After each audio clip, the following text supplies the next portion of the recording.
Okay, so what we're going to model today is just the different ways to do a 4-digit by 1-digit division problem. I've kind of cut my paper into three different quadrants, and then what I'll do is we'll start with the algorithm, the way that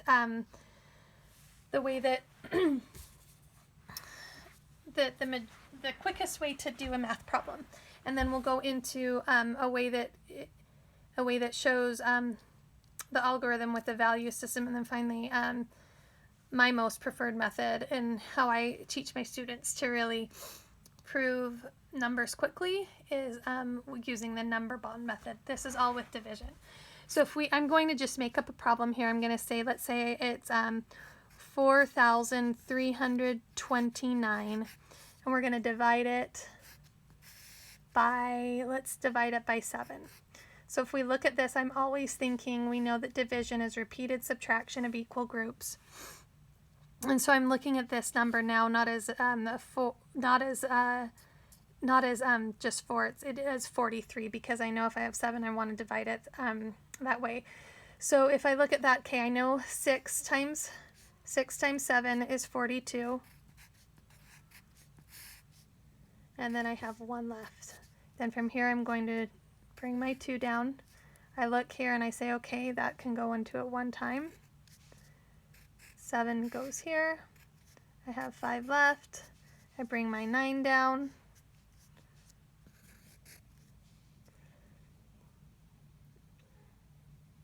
Oh, I'm going, okay, and then I have 8 here, 56, and then 3 is left with, it's 618 remainder 3. So this is the traditional algorithm, as I'm sure you've been shown multiple ways in your class. I never show this in 4th grade. Not that I don't value it, but again, they do not have to show proficiency in this until they are in 6th grade. So what I do, the reason the math has shifted to this is because, again, this is the algorithm, but what it doesn't necessarily show is the values of what is going on necessarily in the problem. So what I'm going to do over here is I'm going to take this same problem and I'm going to say, okay, I have 4,329, and I'm going to divide it by 7 again. And again, I'm going to do it the exact same way as I did the other one, but I'm going to show more the values with it. So right here, the first thing I'm going to do, a lot of students, especially in the beginning of 4th grade, I always have them list out their multiples of 7. So I'll say, okay, let's list out our multiples of 7, because that is what we're looking for. We're looking for equal groups of 7. So I'll have them start down here at the right hand side. I'll be 7, 14, 21, 28, 35, 42, 49, 56, 63. And I always just stop at 70, because at that point, we're up to a digit of, the value here is 10, and obviously this is 7 ones, but if we added a 0 here, it'd be 70. And again, what I'm looking for is I'm looking at, again, how much of this can I pull out of 4,329, because that's what division is. It's repeated subtraction of equal groups. So I'm looking at this and I'm going to say, okay, that's 4,000. So what I'm going to do is I'm going to add a 0 onto each of these. Okay? Because I want to be able to pull out as much as I can with that. And if I look again, I'm like, oh, I'm only at 700. That's going to take me even longer. So I'm going to add another 0 on each of these. Because I know if I add these zeros on, these are the multiples, but that we're just pulling out larger groups. So then at this point, I'm also going to list my missing factors. This is one group of 700. 2 groups of 700 is 1,400. Moving on. So then we have 3, 4, 5, 6, 7, 8, 9, 10. And again, I normally only go up to 10. So at this point, I'm looking at here and I want to exhaust my dividend. I always say, okay, if I've been given $4,329, I want to pull out sorry, excuse me, as many equal groups as I can. So what I'm going to do is I'm going to say, well, I can pull out 700. I'm going to pull out as much as I can. And if I come up to 4,200, I see, oh my goodness, that works. I can pull that out. But also if I go to 4,900, that's too much. So I'm going to say, okay, 4,200. So I'm going to pull 4,200 here. Now, if I look at this over here, I can say, okay, that's 4,200. What we didn't add here were the zeros. So then here I'm going to subtract the whole thing. Now, the other thing that I want to make sure that I do is if I pull out 4,200, I want to make sure that my 6 is here, but it's 600, okay? Because I know if I have 7 groups of 600, then it's 4,200. Okay, well now if I look at what I have left after I subtracted that, I have 129. And if I go down to what I'm going to pull out, well, 700 is quite a bit larger than 129. So I'm going to pull a whole 0 off because I want those values to be smaller. So then I'm going to go here and I'm going to say, okay, I can pull out 70. Oh, 140 is too much. So I'm going to pull out one group of 70. And if I pull out that one group of 70, I'm going to make sure that I pull out that value of 10 because 7 times 10 is 70. If when I subtract that and then I regroup, then I have 59. Again, it's the same thing, but we're dealing with the values of the numbers, not just saying that's a 1. No, it's really a 10. Not just saying that's a 6. No, the value of it is a 6. So then I go back to my number down here and I say, oh, 70 is bigger than 59. I'm going to pull off another number, another 0. And I'm going to go all the way up until, again, I'm exhausting my new dividend, what I have left. So here I have 49 and here, oh, it's 56. So I'm going to put 56 here and I'm going to subtract that because, again, if I went up to 63, that would be too much. Well, now, since I put 56 here, I'm going to go right into my 1 spot of 8. And it's not 8 tens, it's just 8 ones. So now 9 subtract 6 is 3. And again, this all matches here. It's all the same thing, but again, what we're doing is slamming the place value with this. Well, now I'm looking here and I say, okay, my dividend is now, or my divisor, or this number here is now smaller than my divisor. So I know that's my remainder 3.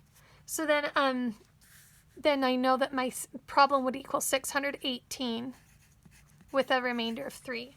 Sometimes I'll have the students just pull out the equal groups and then divide here, each of these by 7, and each of these by 7, which equals 8, equals 10, and equals 600. And again, 618. And again, you could divide that as well, as we'll see with this one. So then the final thing that I'm going to show you is how I do that. And this is kind of my go-to with the students because, again, it's showing the place value with it, but it also correlates with the fractions. So I'll say, okay, I have 618 divided by 7. And when I say, we've already listed the multiples. Sometimes I'll have kids list their multiples here. Oh, sorry, not 618. Oh, I did it wrong. I'm sorry. 4,329 divided by 7. Okay, so if we're looking at this again, I'm thinking my multiples of 7, 14, 29, 28. So then I'm going to say, okay, I'm going to create this as a number bond. And I'm going to say, I'm going to turn this into my dividend as my whole. And I'm going to pull out any equal groups. All my equal groups go to the left. And all my remainder of that go to the right. So here I'm going to say, okay, I'm going to pull out 4,200. The reason I'm doing that is because I know 42 with 100 is going to give me my highest group that I can pull out of that. Then I'm going to do a little bit of mental math and I'm going to say, well, if 4,200 minus 4,329 minus 4,200 is, I have 129 left that do not go into those equal groups. Well, now if I'm thinking of my multiples, again, I'm thinking 7, 14, well, that's 140. And again, I'm doing this a little more mentally. That's why sometimes we can speed up. Well, I'm going to pull out 70. And if I'm thinking of that, I'm thinking, okay, if I subtract 70 from 59, again, a little more mental math, that's going to give me 59 left, or 129 minus 59. So I'm looking at this. Like I said, everything on my left is equal groups. Everything here, these are all the things that are left over. But again, I'm trying to exhaust that dividend with a multiple of 7. So now here I'm going back to here and I'm going to think, okay, I can pull 56 out. And then what I have left is 3. So then at this point, what I'm going to do is I'm going to say, well, I'm going to divide that by 7, that by 7, and that by 7. And now as I pull these down, I'm going to say 4,200 divided by 7 is 600. 70 divided by 7 is 10.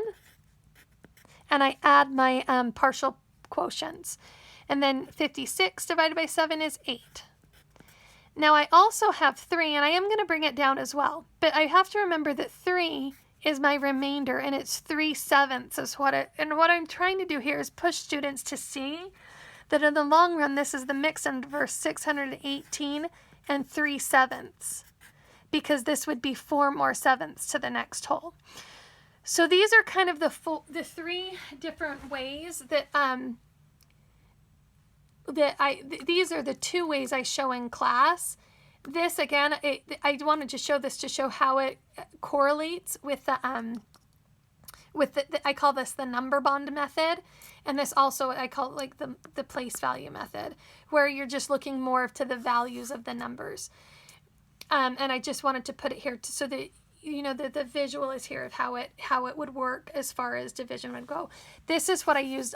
I use this probably mostly in class. So I mean, if I were to do one really quickly, like a really quick one, I'll do one on this side. If I said I have like 5,628 divided by 4. What I'm going to do is I'm going to think really quick. I'm going to pull out 4,000. Because I know 4,000 is a multiple of 4. Okay, I'm going to think left. Okay, I have 1,628. And then I'm thinking, okay, a multiple of this is going to be 1,600. Ooh, wow, I'm lucky. This is a multiple of 4. I'm never that lucky. Then I divide 4, divide 4, divide 4. Each of that's 1,000. That'd be 400 plus 7. It equals 1,400, 407, right? Anyway, if I did another one where I don't necessarily without any remainder, if we did another one, sorry, my son was playing. There's green marks all over this, but I'll do another one for you. So we have 3,420. I don't know, 22 divided by let's just say. I'm trying to think of one that it would be. Let's just say we divide it by 3. So what I'm going to first do is I'm going to say, okay, I know this is a multiple of 3. I'm going to pull out 3,000, 422 left. I'm going to be kind of lazy. I'm going to pull out 300. What I really want to do is I'm trying to exhaust that and break this down so that I only have, because I'm looking for all those nice multiples of 3. In larger values. Okay, then here I'm going to pull out 120. I have 2 left. Well, then at this point, I know that this is my remainder because this is smaller than my divisor. Then I'm going to divide by 3, divide by 3, divide by 3. And I know that now that this is my remainder because I taught my kids or my students that, and when we have a fraction where the numerator is smaller than the denominator, that this is a fraction less than a whole number. So then we divide this as this is 1,000, this is 100, this is 40, and then we have plus 2/3, which would give us 1,140 and 2/3. So this is really kind of my go-to when I prove these with my students in class. There's that one, and then if you kind of move it up that way. And then I'm going to show you how I use this in another video with the prime numbers, how to test it really quickly, and hopefully any of those misconceptions are a little bit more solidified. Anyway, thanks for watching.